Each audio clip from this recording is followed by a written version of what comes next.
الله لا إله إلا الله لا إله إلا الله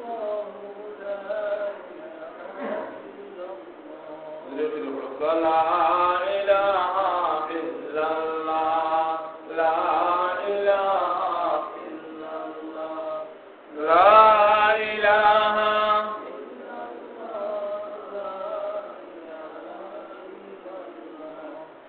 मुस्लिम फिक्रे खुदा कर पिछले रात में उठा कर पेश मौला सजदा कर ला इलाहा इल्लल्लाह ला इलाहा इल्लल्लाह ला इलाहा इल्लल्लाह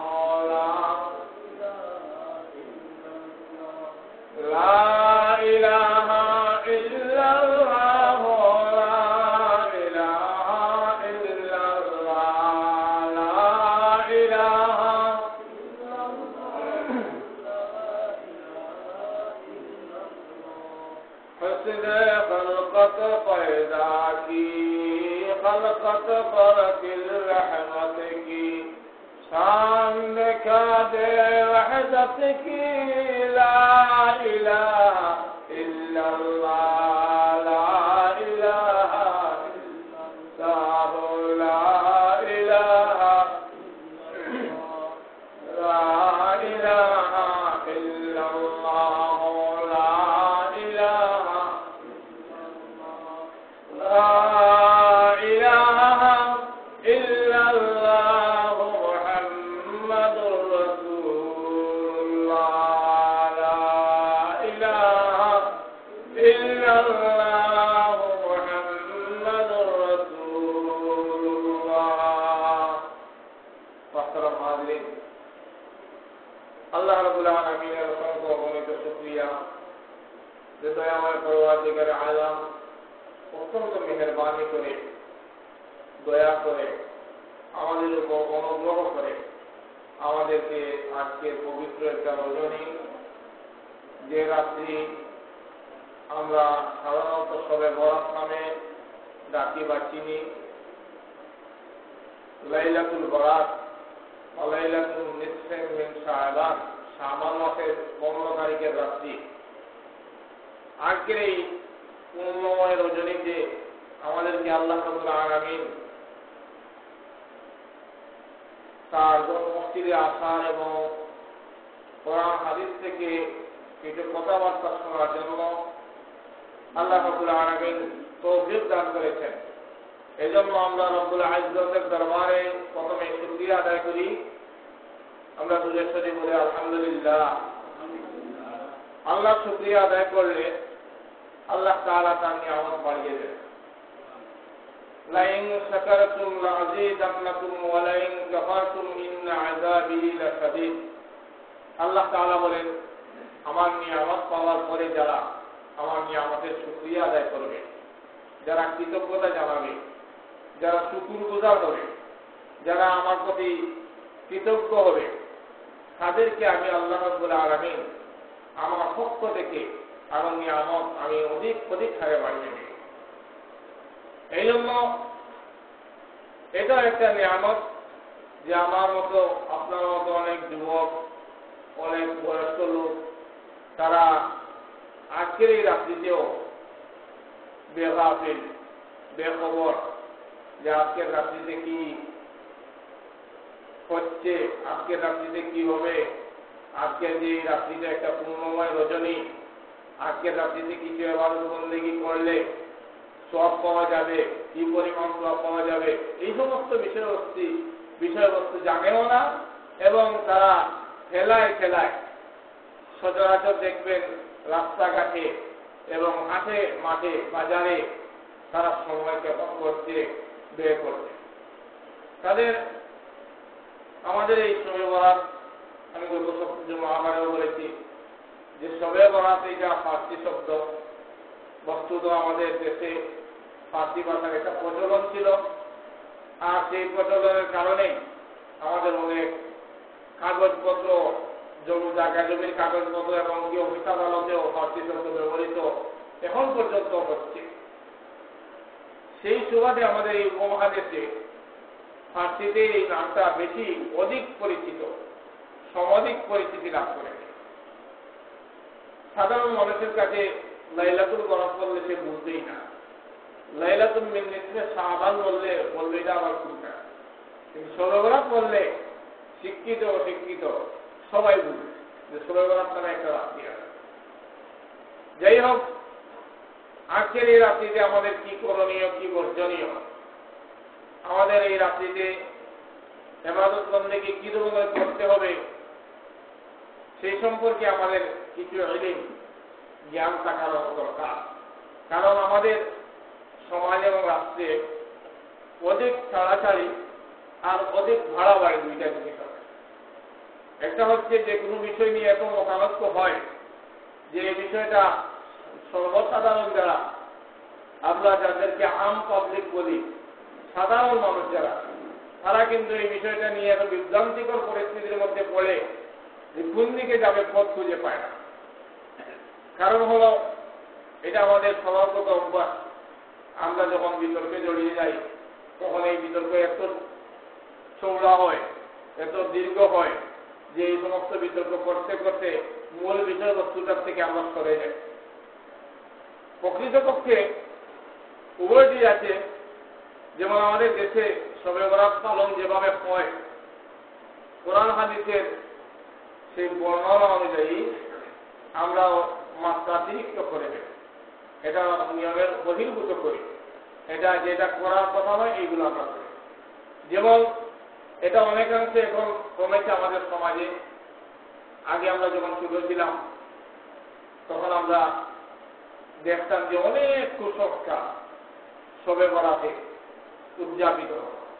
যেমন তোর মধ্যে একটা কুসংস্কার হচ্ছে ফুলঝুরি জ্বালানো, কি এই বিভিন্ন ধরনের অগ্নেয়াস্ত্র ব্যবহার করা। এখন তো গত বছর মনে হয় সরকারও এগুলো নিষিদ্ধ করে দিয়েছে প্রশাসনিকভাবে। এটা আলহামদুলিল্লাহ।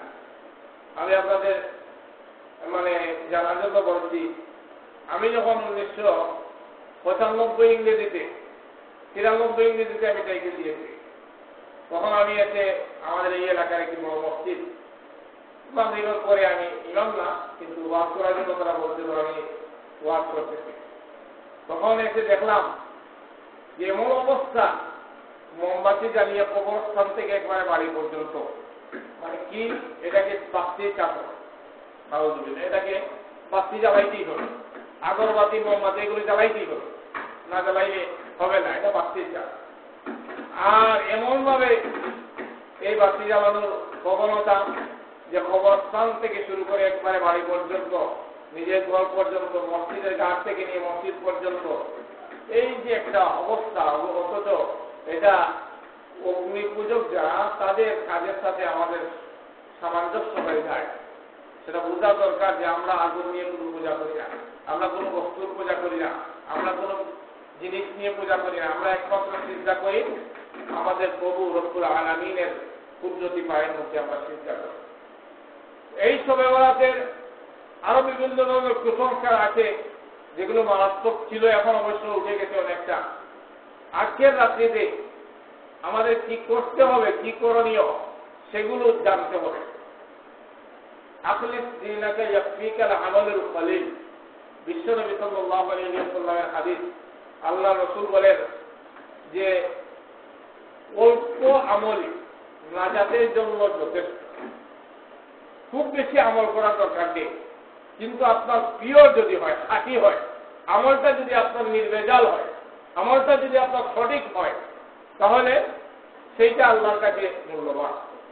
যেমন কেউ মনে করেন নামাজ এখানে 100 রাকাত পড়লো, অথচ সে নামাজের নিয়ম কানুন জানে না, নামাজ সে পড়তে জানে না, নামাজ কিভাবে পড়া সেই নিয়ম এবং কানুন বা নামাজের নীতিমালা কোনো কিছুই জানে না, সূরা কেরাতে জানে না। সে 100 রাকাত নয় 5000 রাকাত পড়েও যদি, তাহলে নামাজ তো তার হচ্ছে না, কারণ নিয়ম মোতাবেক নামাজ না পড়লে। এমনি ভাবে কেউ যদি নামাজ জানে আর সঠিকভাবে সে তার 2 রাকাত নামাজি সঠিকভাবে পড়তে পারে, শুদ্ধ করে পড়তে পারে, তাহলে এটাই তার জন্য যথেষ্ট। এই জন্য প্রিয় নবী সাল্লাল্লাহু আলাইহি ওয়াসাল্লাম বলেন, আখলিস দীনাকা ইয়াকফিকা আল-আমালুল কলিল, আও কামা ক্বালা আলাইহি সাল্লাতু ওয়াসসালাম, যে অল্প আমলে নাজাতের জন্য যথেষ্ট।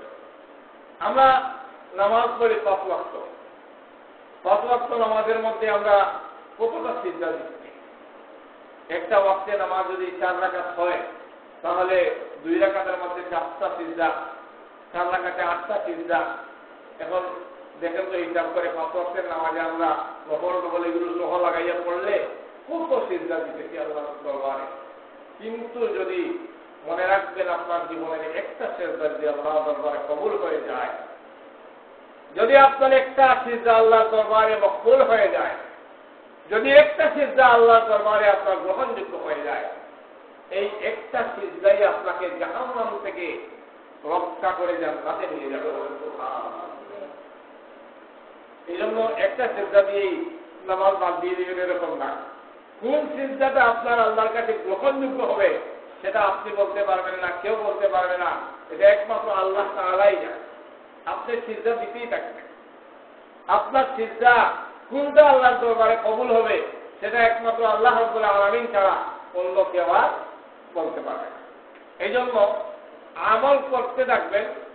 আমলের মাপকাঠি আপনার কাছে নেই, যে আমল আপনি সহি শুদ্ধ করে আমলটা করার চেষ্টা করবেন।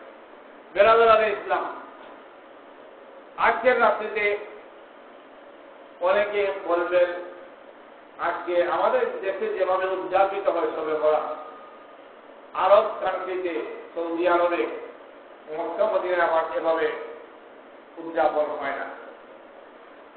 আমরা উপমহাদেশের মানুষ যারা, ভারত, পাকিস্তান, বাংলাদেশ, এই 3 দেশের মানুষ আমরা অনেকটা রুসুমাত, অনেক কিছু এগুলো নিয়ে বেশি বিশ্বাস করি।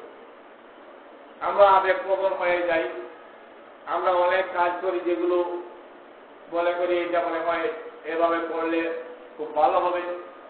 বস্তুত কোরআন এবং হাদিসে যেভাবে বর্ণিত হয়েছে, কোরআন হাদিস যেগুলো আমাদেরকে যে সমস্ত আমল যেভাবে শিক্ষা দিয়েছে সেইভাবে আমাদেরকে করতে হবে।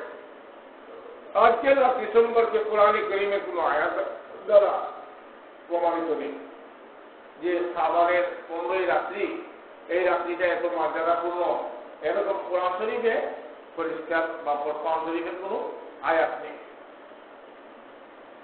কোরআনে কারীমের আয়াত দ্বারা প্রমাণিত আছে যেমন লাইলাতুল কদর, ইন্না আনজালনাহু ফি লাইলাতিল কদর ওয়া মা আদরাকা মা লাইলাতুল কদর লাইলাতুল কদরি খায়রুম মিন আলফি শাহর তানাজ্জালুল মালায়েকাতু ওয়ার রূহু ফিহা বিইذনি রাব্বিহিম মিন কুল্লি আমর সালামুন হিয়া হাত্তা মাতলাইল ফাজর।